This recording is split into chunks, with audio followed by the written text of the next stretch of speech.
불확실한 시장에 맞설 차별화된 투자 전략 2월 23일 머니쇼 플러스 시작합니다. 자, 새롭게 한 주 시작됐습니다. 오늘 우리 증시 양지수 모두 음전을 하기도 했었는데요. 코스피는 장 막판에 그래도 양전을 다시 돌려놓는 모습 보여줬습니다. 네, 확실히 초반 기세에 비하면 네. 조금 뒷심이 아쉽다라는 생각이 들긴 하는데 예. 그만큼 관세 판결 이후에 여전히 시장 좀 더 복잡하다, 여러 가지 따져봐야 한다라는 부분들이 시장에 지금 반영되고 있는 게 아닌가라는 생각이 듭니다. 관세도 있을 것 같고요.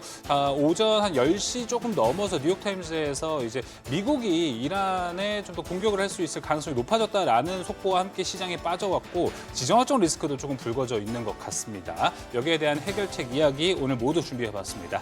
지금 보시고 계신 머니쇼 플러스는 SBS BG앱과 유튜브에서 실시간 시청이 가능합니다. 더 많은 국내 주식 정보 받아보실 분은 카카오톡 채널 머니랩을 추가하시길 바랍니다. 자, 새롭게 한 주 시작됐습니다. 오늘 장마감 저와 함께 확인해 보시죠. 지수 먼저 살펴보겠습니다.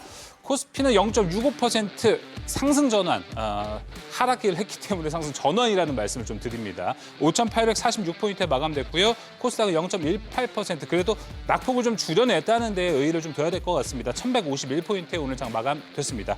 자, 이어서 수급 한번 살펴보도록 하겠습니다. 오늘 시장 수급에서는요, 외국인이 정말 많이 팔았습니다. 외국인이 코스피에서 1조 2천억 원 넘게, 거의 1조 3천억 원, 조금 줄었네요. 1조 정도로 이렇게 오늘 매도를 하는 모습을 좀 보여줬습니다. 자, 그리고 개인들은 오늘 계속해서 한 1조 2천억 원 가까이를 사는 모습을 보여주는 모습이었습니다. 여전히도 개인들의 장세가 될지도 이 수급을 통해서 한번 여러분들이 점쳐보시면 좋을 것 같고요. 자, 오늘 장 마감됐습니다. 세 가지 키워드로 오늘 시장 모두 정리해드리겠습니다. 첫 번째 키워드는요, 복원. 뭔가 있다가 없어졌다가 다시 만든다는 건데요. 확인해 보겠습니다. 복원. 네, 연방 대법원이 트럼프 대통령 미국 정부의 이 상호 관세의 위법 판결을 내렸습니다. 판결 내리자마자 트럼프 대통령 플랜 B를 꺼내 들면서 이 관세 복원에 나선 건데요. 카드는 이렇게 한 세 가지 정도가 된다라고 보시면 될 것 같습니다. 오늘 많이 보셨을 것 같은데요. 무역법 122조와 301조, 무역 확장법 232조, 이 세 개를 통틀어서 합니다. 일단 트럼프가 꺼낸 카드는 122조. 입니다. 심각한 대규모 무역 적자가 있기 때문에 전 세계에 원래 판결 나오자마자 10%를 관세 부과했지만 주말 사이에 5%를 더 올렸습니다. 15% 관세를 부과했고요. 여기에 맹점은 150일만 유효하다는 것입니다. 자, 그리고 여러분들 잘 아시다시피 아버지 부시 때부터 나왔던 이 무역법 301조, 슈퍼 301조라고 이야기를 하는데요. 엄청나게 강력한 무기입니다. 우리나라도 이것 때문에 긴장을 좀 하긴 해야 되는데 이건 근데 발동하려면 여러 가지 조건들이 좀 필요합니다. USTR이 무역합의나 조사 결과가 좀 필요하기 때문이고요. 무역확장법 232조, 국가 안보를 이유로 하고 있습니다.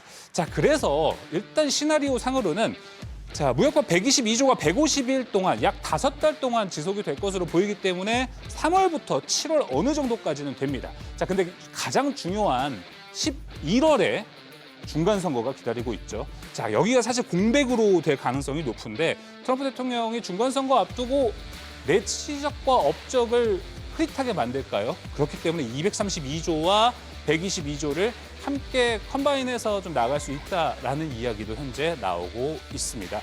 자, 오늘 이진우 소장님 나오기 때문에 더 디테일한 이야기 준비되어 있을 것 같습니다. 투자 노하우. 자, 이어서 두 번째 키워드 넘어가 보겠습니다. 두 번째 키워드는요, 인상, 뭔가를 올렸습니다. 확인해 보시죠. MLCC 판가 인상입니다. 지난주부터 이제 세계 1위 무라타가 인상을 했다는 소식이 있었는데요. 자, 메리츠증권 자료입니다. 한번 보시면 될 것 같은데 역대 MLCC에서 가장 좋았던 호황기는 2번 정도 있었습니다.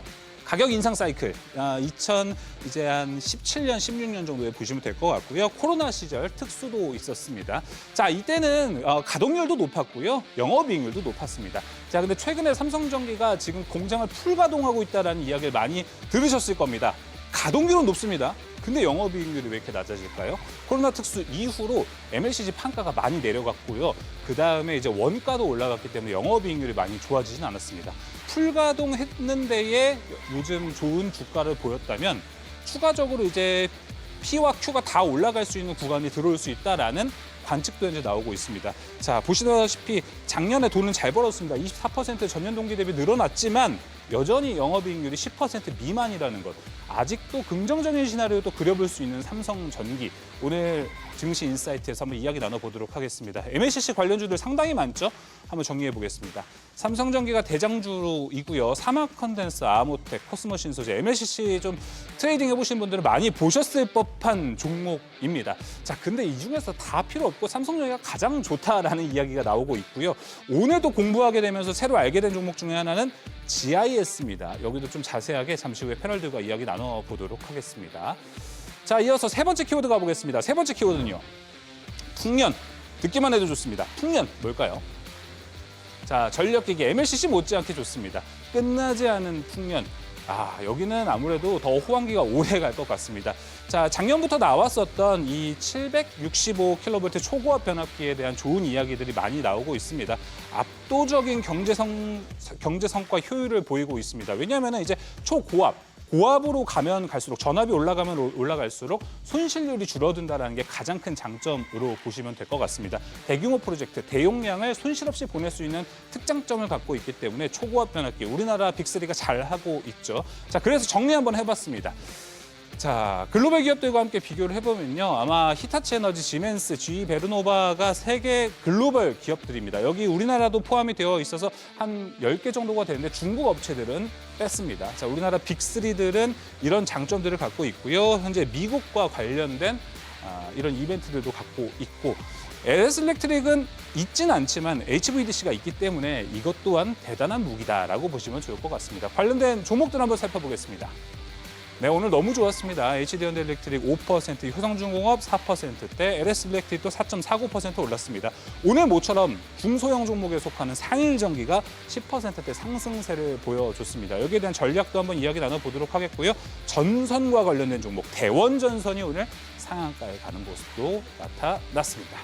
세 가지 키워드 모두 한번 살펴봤습니다. 오늘 머니쇼 플러스를 통해서 이 세 가지 이슈들 디테일하게 인사이트 모두 나눠보도록 하겠습니다. 지금 출발합니다.